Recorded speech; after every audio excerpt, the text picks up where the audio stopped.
नमस्कार। आज हम हाल की एक बेहद दुखद घटना पर थोड़ी गहराई से बात करेंगे। इस घटना ने कई गंभीर और कह सकते हैं असहज करने वाले सवाल खड़े कर दिए। मामला जुड़ा है बेंगलोर के एक युवा टेक प्रोफेशनल अतुल सुभाष से। उनकी कहानी ने कई लोगों को झकझोर कर रख दिया है। हमारे पास इस पर बात करने के लिए कई तरह के स्रोत हैं, जैसे न्यूज़ रिपोर्ट्स तो हैं ही, साथ में कुछ कानूनी दस्तावेज, अदालती टिप्पणियों के अंश भी हैं, और हाँ, इस मामले पर जो सामाजिक और व्यक्तिगत प्रतिक्रियाएं आई हैं वो भी। तो आज हम कोशिश करेंगे कि इस काफ़ी जटिल और संवेदनशील मामले को परत दर परत समझें। हम बात करेंगे आत्महत्या के पीछे जो गंभीर आरोप लगे हैं उनकी, फिर वो जो दहेज विरोधी कानूनों के कथित दुरुपयोग का विवाद छिड़ा है उस पर भी बात होगी, और शायद सबसे भावनात्मक रूप से जो उलझा हुआ पहलू है एक छोटे बच्चे की कस्टडी का संघर्ष, उसका कानूनी और मानवीय पहलू। ये एक ऐसा मामला है जो समाज, कानून, व्यक्तिगत त्रासदियां, रिश्तों की जटिलताएं, कई धागों को एक साथ सामने लाता है। चलिए कोशिश करते हैं इसे थोड़ा खोलकर समझने की। तो शुरुआत करते हैं कि आखिर हुआ क्या था। तारीख थी 9 दिसंबर 2024। बेंगलुरु में रहते थे अतुल सुभाष, 34 साल के सॉफ्टवेयर इंजीनियर। वो अपने फ्लैट में मृत पाए गए और पहली नजर में ये आत्महत्या का मामला लगा। लेकिन बात यहीं खत्म नहीं हुई। अपनी मृत्यु से ठीक पहले अतुल ने एक बहुत लंबा, करीब 81 मिनट का वीडियो रिकॉर्ड किया था और साथ में एक 24 पन्नों का काफी विस्तृत सुसाइड नोट भी छोड़ा था। इन दोनों में ही उन्होंने अपनी पत्नी निकिता सिंघानिया, जिनसे वो अलग रह रहे थे, और उनके परिवार पर बहुत गंभीर आरोप लगाए। कैसे आरोप? क्या कहा उन्होंने? आरोप थे कि उन्हें मानसिक रूप से परेशान किया जा रहा था, झूठे केस करने की धमकी दी जा रही थी, तलाक और बच्चे से मिलने देने के बदले बहुत बड़ी रकम मांगी जा रही थी, और जो शायद सबसे ज्यादा चुभने वाली बात थी कि उन्हें अपने ही बेटे से दूर रखा जा रहा था। अच्छा, रकम की भी बात थी? हाँ, अतुल के परिवार वालों ने बाद में बताया कि अतुल के हिसाब से निकिता और उनके परिवार ने सेटलमेंट के तौर पर तलाक और बच्चे की एक्सेस के लिए करीब 3 करोड़ रुपए मांगे थे। 3 करोड़? ये तो बहुत बड़ी रकम है। हाँ, काफी बड़ी। और ये मांग जो है वो आरोपों के केंद्र में रही है। खैर, इस घटना के फौरन बाद अतुल के पिता या भाई ने, इसमें रिपोर्ट्स थोड़ी अलग है, बेंगलुरु पुलिस में एफआईआर दर्ज कराई। ये एफआईआर निकिता सिंघानिया, उनकी मां निशा सिंघानिया, भाई अनुराग सिंघानिया और उनके चाचा सुशील सिंघानिया के खिलाफ थी। किस धारा के तहत? आरोप था आत्महत्या के लिए उकसाने का, यानी आईपीसी की धारा 306। सेक्शन 306 एबेटमेंट पर सुसाइड। ये गंभीर धारा है? बिल्कुल। ये तब लगती है जब किसी पर ये इल्जाम हो कि उसके एक्शन या दबाव की वजह से किसी ने आत्महत्या की या उसमें मदद की। तो इस एफआईआर के आधार पर बेंगलोर पुलिस ने एक्शन लिया। निकिता, उनकी मां निशा और भाई अनुराग को गिरफ्तार कर लिया गया। और चाचा?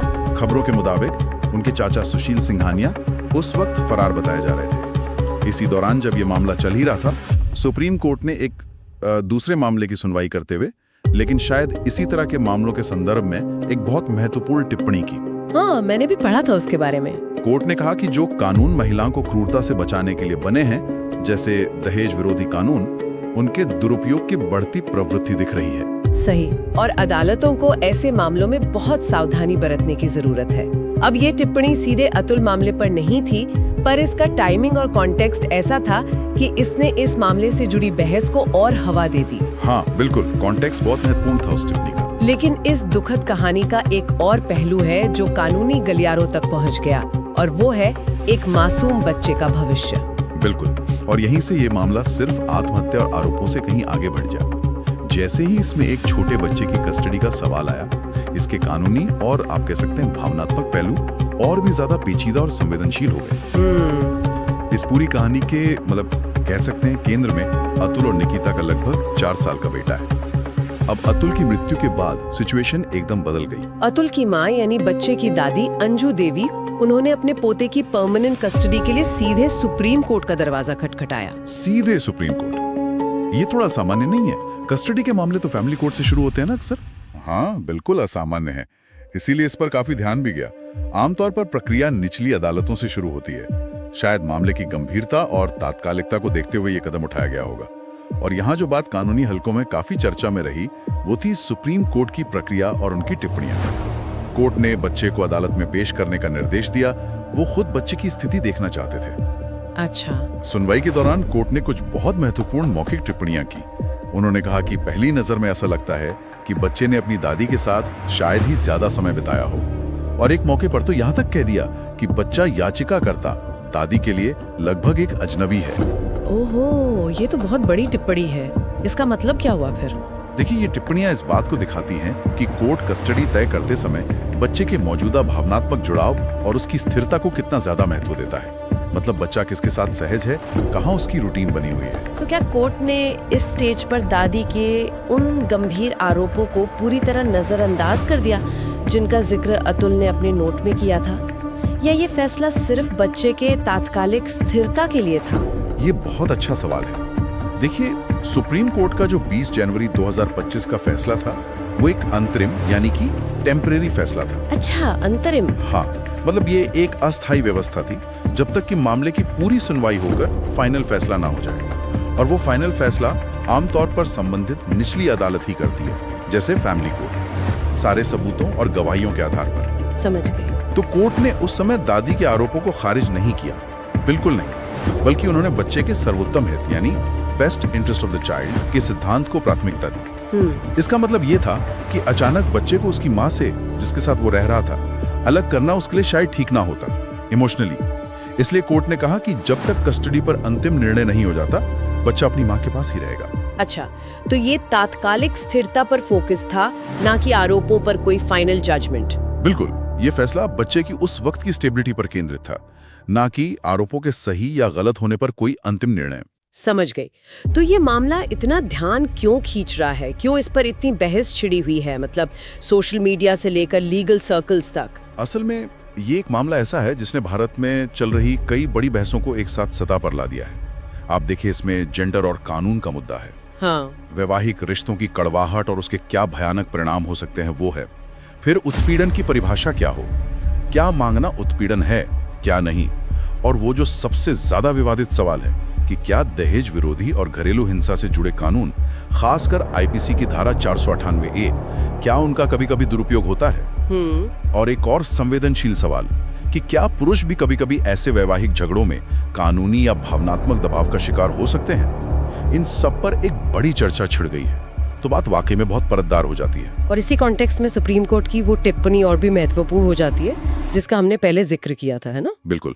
जब सुप्रीम कोर्ट ने कहा कि वैवाहिक विवादों में बहुत व्यापक और अस्पष्ट आरोप लगाने की जो प्रवृत्ति है, खासकर पति के पूरे परिवार, दूर के रिश्तेदारों तक का नाम बिना किसी खास भूमिका या सबूत के एफआईआर में डाल देना, इसे शुरू में ही खत्म कर देना चाहिए, निप्ट इन द बड। इसका मतलब गहरा था कि अदालतों को पहली नजर में ही ऐसे आरोपों को गंभीरता से परखना चाहिए।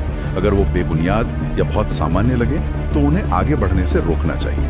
तो ये एक तरह से लीगल प्रोसेस के मिसयूज को रोकने का संकेत था। हाँ, इसे कानूनी प्रक्रिया के दुरुपयोग को रोकने और न्याय प्रणाली पर जो गैर जरूरी बोझ पड़ता है उसे कम करने की दिशा में एक साफ संकेत माना गया। इसके अलावा इस मामले ने एक और बहुत जरूरी मुद्दे को सामने ला दिया है, वो है मानसिक स्वास्थ्य का। बिल्कुल। अतुल सुभाष ने अपने सुसाइड नोट और वीडियो में जिस भयानक मानसिक तनाव, पीड़ा और एक तरह की हताशा का जिक्र किया है, वो ये गंभीर सवाल उठाता है कि जो कड़वी कानूनी लड़ाइयाँ होती हैं, पारिवारिक झगड़े होते हैं, भावनात्मक दबाव होता है, ये सब मिलकर किसी इंसान की मानसिक स्थिति को किस हद तक तोड़ सकते हैं। सही कहा। और क्या हमारे समाज में, हमारी कानूनी व्यवस्था में ऐसे मुश्किल हालात से जूझ रहे लोगों के लिए कोई पर्याप्त मनोवैज्ञानिक मदद या मध्यस्थता के प्रभावी रास्ते मौजूद हैं? ये सवाल भी खड़ा होता है। बिल्कुल। और अगर हम इस मामले के जो मुख्य विवादित बिंदु हैं, जिन पर सारी बहस घूम रही है, उनको देखें तो वो समझना जरूरी है। पहला, अतुल के नोट और वीडियो में जो आरोप हैं वो बहुत गंभीर हैं। भावनात्मक उत्पीड़न, पैसों का दबाव, बच्चे से अलग करना। लेकिन जैसा हर कानूनी मामले में होता है, ये कहानी का सिर्फ एक पक्ष है। हाँ, ये तो है। जो आरोपी पक्ष है, यानी निकिता और उनका परिवार, उनका भी अपना पक्ष होगा, अपनी सफाई होगी। सिर्फ आरोप लगा देना ही सबूत नहीं होता। कानून का काम ही यही है कि वो दोनों पक्षों को सुने, सबूत देखे और फिर तय करें कि सच क्या है। दूसरा पॉइंट क्या है? दूसरा, वो जो उत्पीड़न बनाम वैध कानूनी या वित्तीय मांग का सवाल है, ये बहुत पेचीदा है। एक टूटते रिश्ते में किस व्यवहार को आप अनुचित उत्पीड़न कहेंगे? क्या तलाक के सेटलमेंट के लिए एक बड़ी रकम मांगना अपने आप में उत्पीड़न या जबरन वसूली है, या यह आजकल के जटिल तलाक मामलों में होने वाली नेगोशिएशन का एक हिस्सा है, भले ही वो कितना भी अप्रिय क्यों ना हो? इस पर कोई स्पष्ट रेखा खींचना मुश्किल है। बहुत मुश्किल।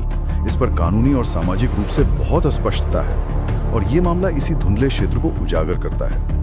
कहाँ बातचीत खत्म होती है और दबाव शुरू होता है, ये तय करना बहुत मुश्किल है। तीसरा पॉइंट क्या था? तीसरा, बच्चे की कस्टडी का मुद्दा। यहाँ सवाल सिर्फ ये नहीं है कि दादी बेहतर अभिभावक हैं या माँ।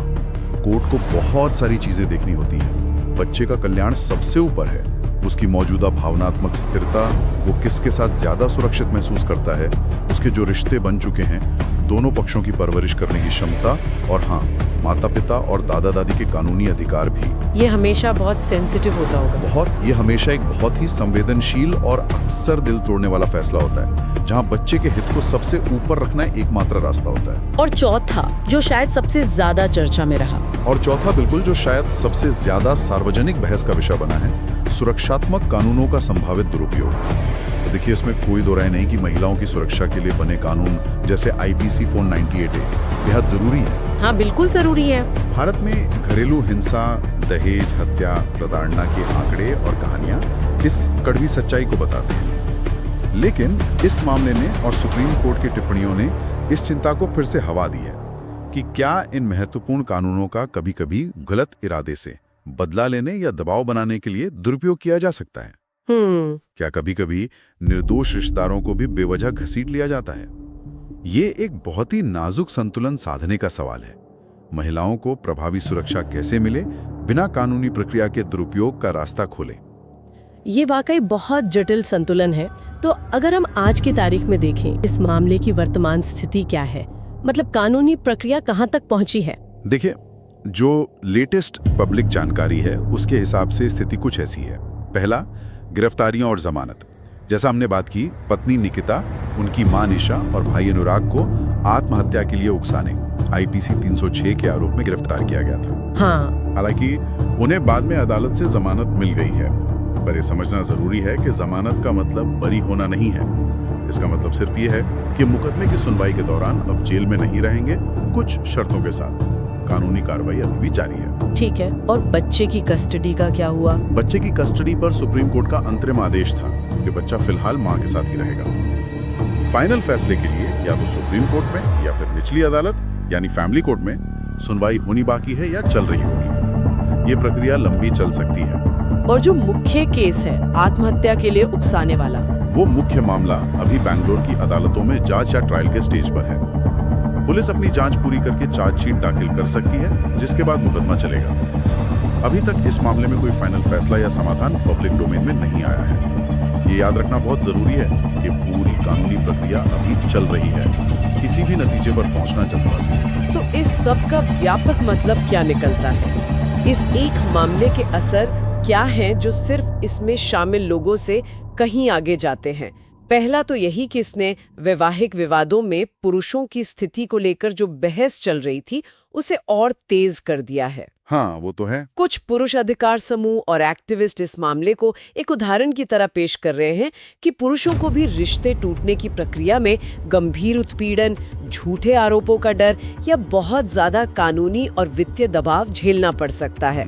इससे ये बड़ा सवाल उठता है कि क्या हमारा कानूनी और सामाजिक ढांचा, जो सही तौर पर महिलाओं की सुरक्षा पर केंद्रित रहा है, क्या वो पुरुषों के सामने आने वाली वास्तविक या कथित समस्याओं के प्रति भी उतना ही संवेदनशील है?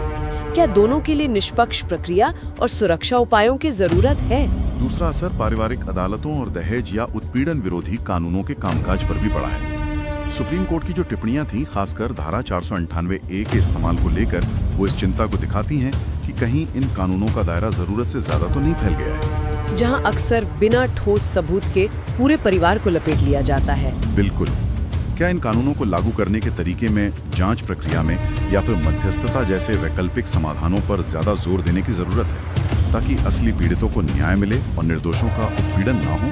और तीसरा, जैसा हमने पहले भी छुआ, ये मामला मानसिक स्वास्थ्य और आत्महत्या की रोकथाम की जरूरत को बहुत ही दर्दनाक तरीके से सामने लाता है। हाँ, ये बहुत अहम है। ये दिखाता है कि कानूनी लड़ाइयाँ पारिवारिक कलह, भावनात्मक उथल-पुथल, इन सब का मिला-जुला बोझ किसी व्यक्ति पर कितना भारी पड़ सकता है।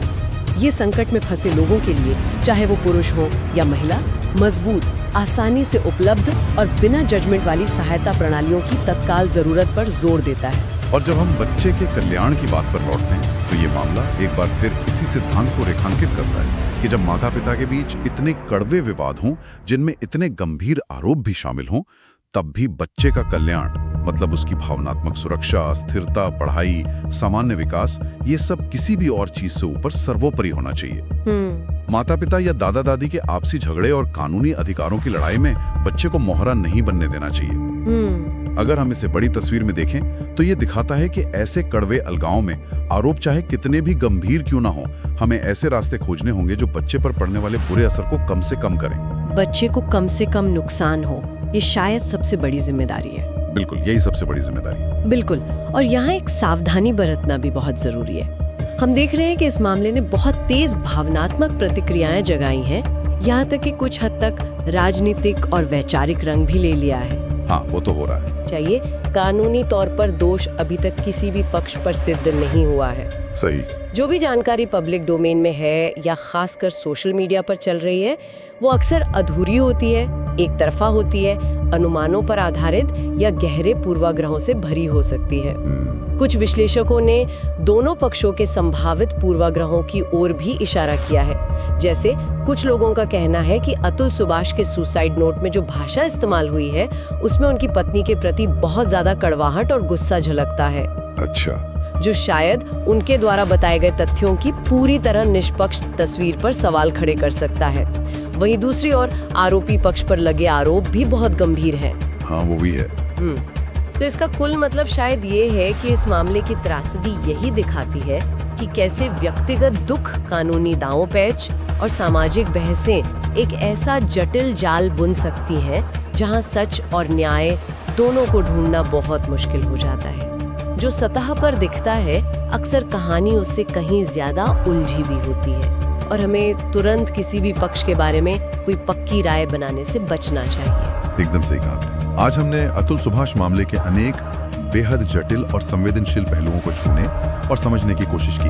ये एक ऐसी दुखद घटना है जिसने वैवाहिक विवादों की भयावहता, हमारे कानूनों के उपयोग और उनके संभावित दुरुपयोग, मानसिक स्वास्थ्य पर पड़ने वाले असहनीय दबाव और एक बच्चे के भविष्य से जुड़े गहरे कानूनी और सामाजिक सवालों को हमारे सामने लाकर खड़ा कर दिया है। तो ये साफ है कि ऐसे मामलों में कोई आसान ब्लैक एंड व्हाइट जवाब नहीं होता। हर पहलू की अपनी परतें हैं, अपनी उलझनें हैं। जाते जाते एक विचार हम सबके सोचने के लिए छोड़ जाते हैं। जब गहरे व्यक्तिगत और भावनात्मक विवाद इस तरह पब्लिक डोमेन में और कानूनी लड़ाई के मैदान में आ जाते हैं, तो उनमें वस्तुनिष्ठ सत्य यानी ऑब्जेक्टिव ट्रूथ को खोजना कितना मुश्किल हो जाता है। ये बड़ा सवाल है। और हमारा समाज और हमारी कानूनी व्यवस्था पीड़ित होने के इन परस्पर विरोधी और अक्सर भावनात्मक रूप से भरे हुए नैरेटिव से कैसे निपट सकती है, खासकर तब जब हमें न केवल न्याय सुनिश्चित करना है, बल्कि ऐसे कड़वे वैवाहिक संघर्षों से पैदा होने वाले भयानक भावनात्मक और मनोवैज्ञानिक बोझ को भी कम करने के तरीकों पर सोचने की तत्काल जरूरत है। ये संतुलन साधना न्याय और मानवीय करुणा के बीच शायद हमारे समय की सबसे बड़ी चुनौतियों में से एक है।